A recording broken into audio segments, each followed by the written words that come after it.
La situation actuelle, c'est un sujet qui nous parle. Il nous parle parce qu'il y a des facteurs exogènes qui peuvent amener. Et le fait aujourd'hui qu'on ait un prix du pétrole très intéressant doit nous amener à la vigilance parce qu'après, il va descendre. Et quand il descendra, les marges de manœuvre permises par ça ne seront plus là. Donc les banquiers sont déjà dans cette perspective de dire attention demain, quand il y aura le prix est bon aujourd'hui, quand il y aura un retournement, comment devons-nous donc prévenir de ce contre-choc? Et donc, en dehors de ce point que j'ai cité, et comme l'a dit le ministre Alamine, nous sommes dans l'incertitude permanente. Et pour les chefs d'entreprise que nous sommes, c'est un pilotage quasi quotidien que nous devons faire avec l'ensemble des contraintes qui sont les nôtres.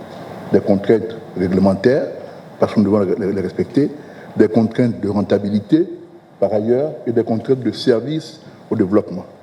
Tous ces éléments font donc payer sur le banquier un esprit qui doit avoir un esprit d'agilité, comme l'avait indiqué. Revenons maintenant sur les deux thèmes. Pour parler d'abord de la prévention. Je pense que la prévention est largement couverte par les textes dans la zone et par l'ensemble des dispositifs dont nous bénéficions. Je voudrais, M. le Secrétaire général, avec votre permission, ajouter un dernier élément qui est très important pour la prévention, qui a été mis en place il y a un an et demi, c'est le cadre de surveillance de la trésorerie des banques, avec les différents scénarios qui sont prévus être faits et analysés. Parce qu'on sait que, comme une crise bancaire, c'est souvent une crise de liquidité au départ, qui fait que les gens n'ont plus confiance, il y a des retraits massifs. Donc la question de la trésorerie, dans la prévention et la résolution, est importante pour les banquiers. On sait que c'est ce côté, c'est le côté le plus faible. Si vous ne pouvez pas répondre à vos obligations, ça s'accélère. Mais quand vous pouvez payer, en général, ça se tasse.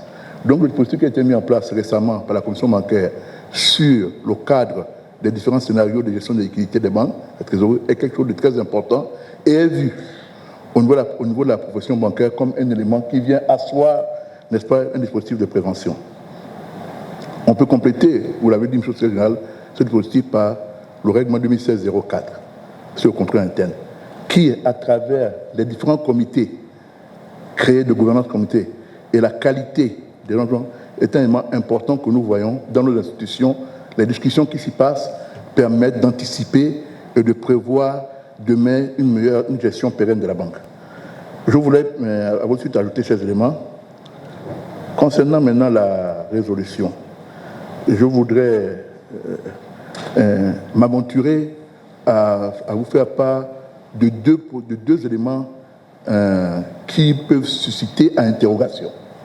Dans le mécanisme de résolution, il y a ce qui peut demander à la position de place, de faire, pour faire quelque chose lorsqu'une banque est en difficulté. Je pense qu'il est important que ce mécanisme soit bien compris et bien